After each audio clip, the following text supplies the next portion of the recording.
from touring Wright-Patterson Air Force Base. Kevin has been here before and has toured Wright-Patterson Air Force Base, and we've focused on NASIC, the National Air and Space Intelligence Center, and the work that they do there to both assess our threats and our adversaries. This is very critical work that is done right here at Wright-Patterson Air Force Base to help us ascertain what we need to do in the future to ensure that America and our allies remain safe. The work that is done here by the men and women is critical to the Air Force and our mission and the Department of Defense. We are taking this tour in the context of President Biden has just delivered his budget, which includes no increase for defense spending. This is of grave concern not only just to our readiness, but also to our modernization programs that will help us reach the threats that we see in the future. Wright-Patterson Air Force Base is about the future and what we need to do, both to develop capabilities, but also assess what our adversaries are doing. And it's been very great to have Kevin McCarthy here to get that review and to get those briefings. We also have Brad Winstrup with us, who is from Cincinnati. He serves with me on the Intelligence Committee and has previously served on the Armed Services Committee. We will take what we learned here today back to Washington to try to fight to ensure that the Department of Defense gets the resources that they need, our men and women get the support that they deserve, and of course that our country remains safe. With that, it's my honor to introduce Kevin McCarthy. Thank you, Mike. To start, first, let me thank every single person who works at Wright-Patterson. The work you do is critical. At times, your own family won't even know what you're working upon.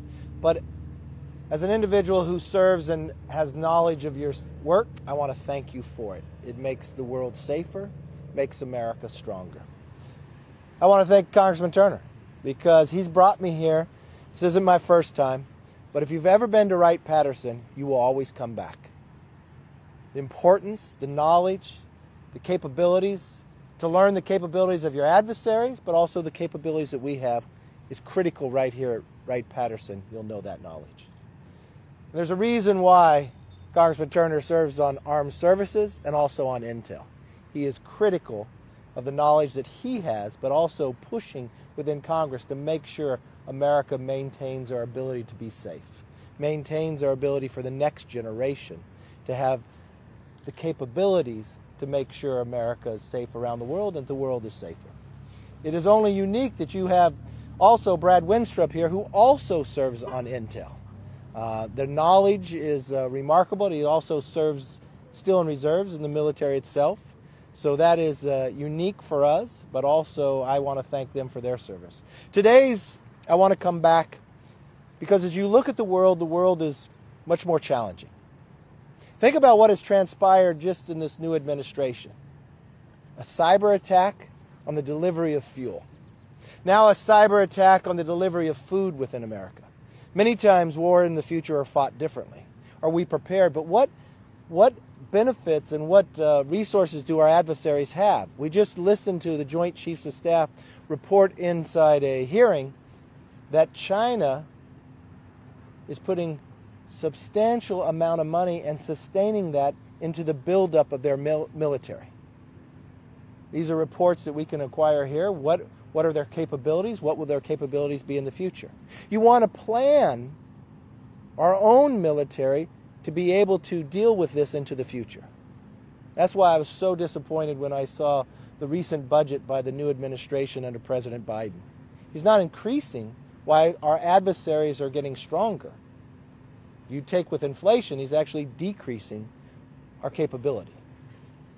We've always learned to do more with less, but to be able to have these threats come before us and the growth what we see in China, the growth and just in his administration that we see of the threats from cyber and others getting into the United States, I don't think it's a time that you want to decrease our capabilities. I think it's a time you want to invest greater, especially in research and development, to thwart off any threats into the future and keep America the leader in the world. That's why we're here today. That's the knowledge we're gaining. But what's more importantly, day in and day out, having Congressman Turner and Congressman Winstrup serving on intel is critical for our future. But I appreciate the work they put in, the time and the service. And with that, I want to bring up Brad Winstrup. Thank you very much. I can't help but think, especially when I'm here at Wright-Patterson Air Force Base, you know, we've come a long way since one if by land and two if by sea. The world is constantly changing. It has been constantly changing. And our threats are always changing. And no place is more on top of all of that than what we have here at Wright-Patterson Air Force Base. I'm thrilled to be here and to be from Southwest Ohio, where we have so many assets that pertain to the defense of our country. Our country is a deterrent. Our country is the symbol for democracy and the deterrence of evil. And so the role that is here is very, very deep. And I think you all know that. And so we're so grateful for some of the brightest minds in the world that work here at Wright-Patterson Air Force Base and the role that it has to play. I serve on an intelligence committee with Congressman Turner. And, really what you have here is, 3 people that are part of the House of Representatives that have access to information that not everyone has. And to be able to come here and be so well versed on what is going on in the world and what we need to do to keep America safe. So we are concerned. We are concerned about the budget for our defense. The last thing we want to do is to fall behind. The key to peace is to be ahead. And so the role that takes of the people that work here and all that takes place here is so vitally important to our nation. I've served in the Army Reserve since 1998. I'm an Iraq War veteran, and I realize that there are threats always out there to us, and it's important for us to be ahead of those. So grateful to be here, grateful to see the work that's being done here. We have a responsibility as members of Congress to be able to enable this work to go on. And that's why I think it's important, as Congressman Turner referred to, concerned about the Biden budget, as we see what's going on around the world, we need to be ahead of that. And with that, I'll have the leader come back to the microphone and take any questions. Questions? Yes. The U.S. Right now is leading the world in military spending. How much more to stay ahead, of other countries would you suggest for the plan? Well, you want to see what the need is. That's what we're spending the time today. Where are our adversaries? You just had the Joint Chiefs of Staff, General Milley, said that China has substantially increased their spending and has sustained it. So what you first want to know is, what are they working on? What are their capabilities? And you want to make sure that Americans can be protected, so you look at what the need is. And that's what we're doing today, to understand the need. And that's what Congressman Turner does each and every day on armed services and intel. It's a unique position to be in both. And from that whole capability of what you're looking at, there's many people on the Democratic side that are trying to take away some of the protections we have now are planned for the future. So that's what's detrimental, that you've got a new administration that is actually cutting defense spending while your adversaries are increasing it. Yes? At a time when all assessments of what we need to be spending is a 5 and 10% increase over inflation because of the needs that we have for both modernization and to sustain what we're currently doing. You are correct that in the budget itself and the research and development, which is future, Wright-Patterson Air Force Base appears to be well positioned under this budget to be able to compete with the resources that are there. However, today's presentation was on what our adversaries are doing, and that's actual systems and system development and deployment, and we need to be prepared to do that, and in this time, that budget falls short. What they're looking at, is it to defend America, or is it for allies? What kind of a perspective? But so, in order to invest in the Department of Defense, you have to look to readiness. What are we doing to make certain that everybody who's currently deployed and in our current operations have what they need? Then you have to look to the future. How are we modernizing what we have? And in doing that, you have to assess what our adversaries are going to have in the future. And that's where Wright-Patterson Air Force Base is so critical. In addition to developing those systems in the future, they look at where our adversaries are going to be in the future. And so Kevin came today to get that view of where's China going to be in the future so that we can make certain that those curves meet. So part of that is part of that is for us to avoid any vulnerabilities that we may see coming down the road for the United States of America and be ahead of that game. The best part is if we're prepared in our military, we'll never have to go to war. That's the key. Yes, sir. Yeah, so why at a time Democrats are actually looking to cut the military budget in ways that could potentially compromise our readiness, compromise the lives of our soldiers. What's the strategic reason for Democrats to do something like that? Well, I think it's the wrong approach. Here you have China modernizing, getting more advanced, and here in America you have Democrats trying to decrease our ability to modernize. We have found time and again when American soldiers here are called upon to go serve, you want to have all the resources possible so they're protected. You watch within Desert Storm the efficiency and effectiveness of that. That's because people prepared ahead of time during the Reagan administration. We watched the last time Biden was in the administration as vice president, you had sequester where we were cutting the military. And so when you talk about what does it take to fund, we went through a whole cycle of cutting, and there's times and there's elements that we fell further behind. So you're trying to catch up to that. And here we are in this new administration, and now we find inflation that we haven't found in decades coming back. That erodes the money and the spending that we're doing today. So that makes us far further behind. And also in infrastructure, that bill, there's a lot of stuff that has nothing to do with infrastructure.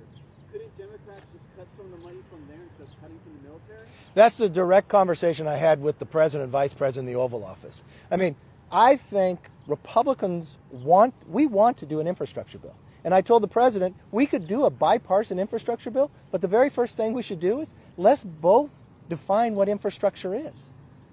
And once we define that, you know what the need is. Then you know how much to spend. It's not, will you spend trillions of dollars and hardly any of it's on infrastructure? That's the challenge and the problems we have inside Washington. Yes, sir. So I'll go to you. Specifically just talking about Wright-Patterson, though, it appears that Miami Valley officials have told us that recent investment here will create economic stability for Wright-Patterson. So did any defense officials tell you that there was any issues coming down the pike for Wright-Patterson, or are you guys just simply touring because of budget? Well, there's a difference between just the operations that are at Wright-Patterson Air Force Base and the planning that goes on for future development of capabilities in the military that happens at Wright-Patterson Air Force Base. What you see here is the concern of what our adversaries are doing and where we're going to be. That's not, men and women who sit here. That's in what are we going to have to be able to hand to men and women who are in our military of the future. That's where the divergence is, and that's where the concern is with the Biden budget. So they've expressed concern to you about that? Well, what they express to us is where our adversary is, and there's certainly great concern as to where the adversaries will be and where we will be. It is our job and responsibility to take those issues back to Washington and translate them into budgets that deliver for future development. Look, as a policymaker, I'm here to get information. Because I've toured before, I know the capabilities of Wright-Patterson. Because I want to know what our adversaries are doing so we can make the right investments when it comes time for our budget, I came here because this is the place you find it. And in having those classified briefings, it only makes me more concerned based upon the budget that Biden has put out. That I don't believe, knowing now what our adversaries' capabilities are and what the growth is, just looking at what the General Milley said just the other day inside committee, the advancements from China and Russia, I'm concerned that we are not at the best position we should be.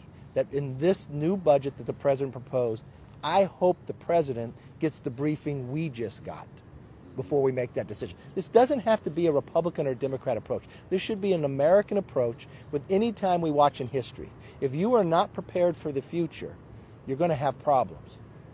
We were prepared coming forward. I've watched these adversaries grow. I watched their capabilities. And then I sit back and I only think in other aspects of life. Going through the pandemic, the supply chain. We should rethink the supply chain, that China has too much control over that when we were simply trying to get the PPP. And then when I think about it going forward from a military point of view, are we best prepared for that? But I came to Wright-Patterson because this is where you go to get the information and the knowledge of what adversaries are doing and what the bill does.